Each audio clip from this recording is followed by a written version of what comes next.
Hi, this is a story about how I came to play with Jimmy Cobb. In 2003, the International Association of Jazz Educators was doing their first convention outside of the USA and in Toronto, actually. And I found out that one of the many things they would be doing was a seminar about the musical legacy of Wynton Kelly. So I thought, well, that would be fun to see. And I looked at who was going to be on the panel, and among some other great guests was going to be Jimmy Cobb. So I called up my buddy John Sumner, who was a great drummer and a big fan of, well, all jazz musicians, but especially Jimmy Cobb. I mean, who isn't? The guy, was kind of blues drummer and the last living guy from that record. And I mean, everybody loves his playing. And anyway, I mentioned this convention to John, and he said, well, where's Jimmy playing? And I said, well, no, there's no playing. He's not playing. He's going to be on a seminar. And of course, John always had a bit of a problem with jazz education, even though he was quite an educator himself. He always made fun of education, and he just thought, well, this is so weird, like having Jimmy Cobb in town for this convention and not having a gig for him is just ludicrous in his opinion, which actually makes sense because, I mean, a guy like him is coming to town and there's nowhere to go hear him play. He's going to be on a panel discussing Wynton Kelly. Well, that's pretty funny. I mean, that's great, but where can I go hear him play? Anyway, so that was Sumner's attitude. He said, you should get a gig going and during that time and call Jimmy and give him a gig. And I said, John, yeah, I'm going to call Jimmy Cobb. Like, really? You think I'm going to call this out of the blue? The great Jimmy Cobb? I said, besides, the only gig I've got that week that he's here is something with you, so you'd have to lose your gig. He said, I don't care. I'd be happy to bring my drums to hear him play. And I said, yeah, well, that's not going to happen. He said, you know what? Never mind that. Why don't you set up a recording session with him? I said, John, are you crazy? I mean, there's one thing to do a gig, but just record? He says, what the hell? Get yourself a bass player and get a studio and record with him. I said, there's no way that's going to happen. He said, listen, if you do this, I'll bring the drums. I know exactly what Jimmy Cobb likes. I know the cymbals he likes. I know all the drums. I know how he tunes them. I'll bring the drums. You don't have to worry about that. It'd be my pleasure if I could come here and play for an afternoon in a studio. I said, yeah, well, that's not going to happen.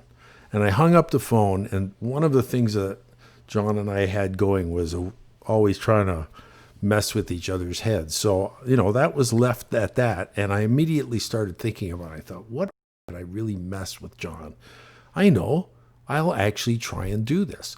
So I proceeded to get a hold of, the first thing was call the IAJE, which is the International Association of Jazz Educators, and then find out Jimmy Cobb's phone number, which they were kind of reluctant to give me. And I thought, well, what the heck, I said, I have a gig for him. Well, what is it? I said, well, it's a recording session while he's here anyway. He's got this seminar. I've got time in a studio, which I didn't have at that point, but and I got a gig. I'm sure he'd want to do a gig while he's here. A recording session. They said, okay. So I called up Cobb's number. I got his wife, I think, running interference. Who the hell are you? And blah, blah, blah. But very polite. And I just said, it's just a recording session. She said, okay, I'll put him on. So now I'm talking to Jimmy Cobb on the phone. And I said, Mr. Cobb, I've got a recording session. It's you, me, and a bass player, trio, playing tunes, no rehearsal, 6 hours. That's it. No extra days, nothing. Would you like to play? And I also said, I can pay scale at least. He said, well, scale's not going to cut it. I said, okay, well, then what do you want? He said, double scale. I said, okay, no problem. So basically, you're looking at paying 2 guys for the price of 3. I mean, you're getting, it's Jimmy Cobb. I'm getting to record with him. So big deal. So twice scale, pension, all that stuff. I filed a contract, did it up right. And then I said, okay, now I got to get myself a studio. So I find a studio, Cherry Beach, get that. I may have found the bass player first, actually. Then I thought, well, who can I call on bass? So I thought, what would be great for this is PC. I was thinking PC. Who do I know with those initials? Pat Collins. PC, Paul Chambers. So I thought, well, this is great. So I called Pat, and I'll never forget it. I said, I got a recording session for you.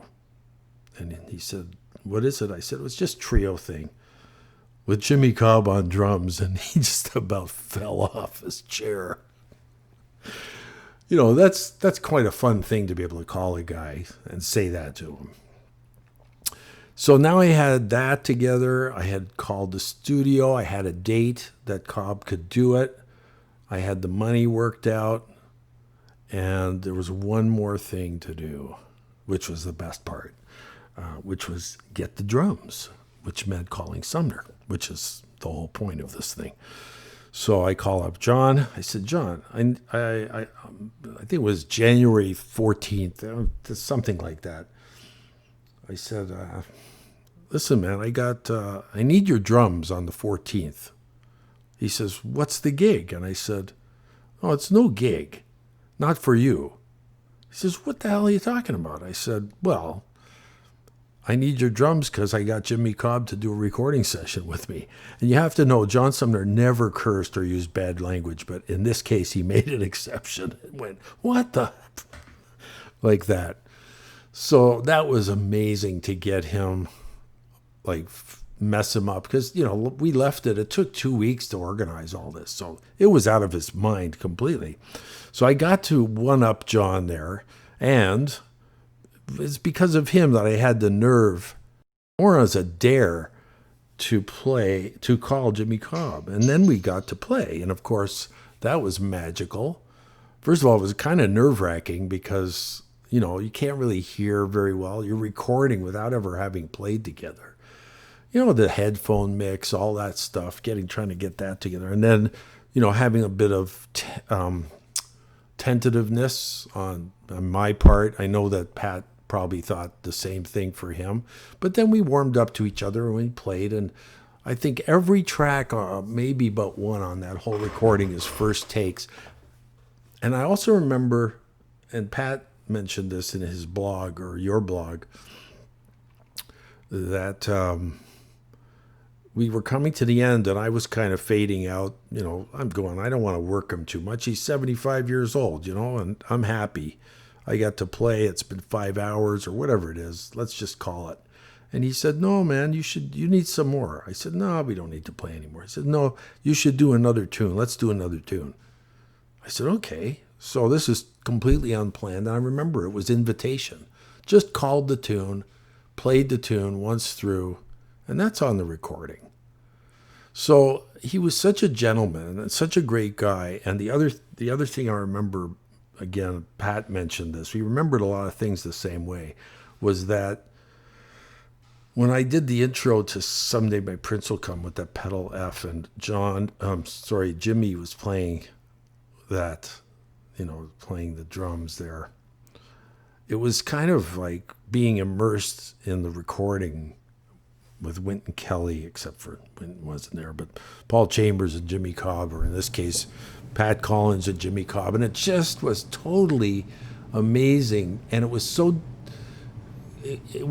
I was so lost in it that I could not remember that I had to play the melody. I kept imagining Miles coming in with that sound. And I realized, well, Miles isn't here. You have to actually play the song, man. So wake up. So that's what I did, and we played. So that was the end of the recording, and fine. And then after it came out, I think not long after, we got to do a week at the Senator, and that was even better because I wish that had been recorded, because by then, when you're playing a gig, you're loose. And to play 6 nights in a row with Jimmy Cobb and Pat Collins, and get better and better every night and more at ease. I mean, the recording should have been made after that. But anyway, that was my brush with greatness. So thanks for the opportunity to tell you that story. And it's a story that needs to be told mostly because of the influence of the late, great John Sumner and how that came about was really because of him. All right. Thank you. Bye-bye.